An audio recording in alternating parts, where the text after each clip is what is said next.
Yeah, John, Baylor fans will definitely be pleased to hear the latest news coming out of Dallas today. This isn't something that we expected to hear at Media Days, but Big 12 Offensive Lineman of the Year and junior offensive tackle Spencer Drango says he will return for his senior year.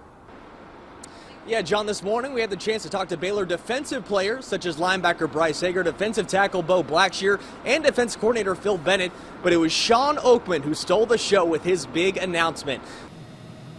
Lee, for those outside of the Baylor basketball program looking in, you tend to forget the success that this team has had in recent years. This marks their third Sweet 16 appearance in the last 5 years, the third for senior Corey Jefferson, and with an NIT championship last year, that gives head coach Scott Drew a 17-3 postseason record during that period of time. John, today we had the chance to hear from both head coaches for the final time leading up to the 79th Cotton Bowl Classic, and the tone was very similar for both. They were focused and determined to bring home big wins for their program tomorrow. The coaches will be fighting for that trophy right there, as you see the Cotton Bowl trophy. John, since the release of this game, it's been all the talk of the Baylor offense, the high-octane Baylor offense against the ferocious Michigan State defense. But what you should be really watching for is the quarterback competition, and it's one that goes farther back than you may know.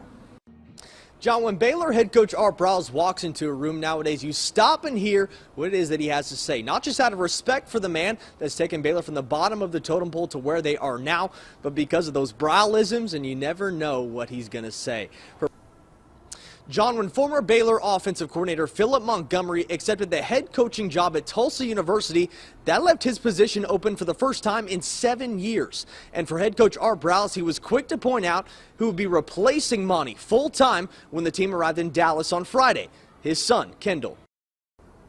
John, you said it, this is the biggest game in Baylor history up to this point. Michigan State, they're no slouch. They've won 11 or more games in 3 of the last 4 seasons. A win tomorrow, make it 4 out of 5.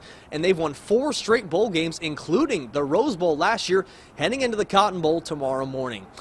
John, when Shawn Oakman made that announcement this morning, all the buzz, the energy, the focus went around him and what he had just said, because it came as a shock to a lot of people. This is a guy that just is starting in his first year at Baylor. He's already made a huge impact. John, for the Baylor football team, the bitter taste of last year's Fiesta Bowl loss still lingers with this team. And for head coach Art Briles, he puts a lot of the blame for that loss on him. But come New Year's Day, he's going to find himself in yet another great coaching battle with a fantastic head coach.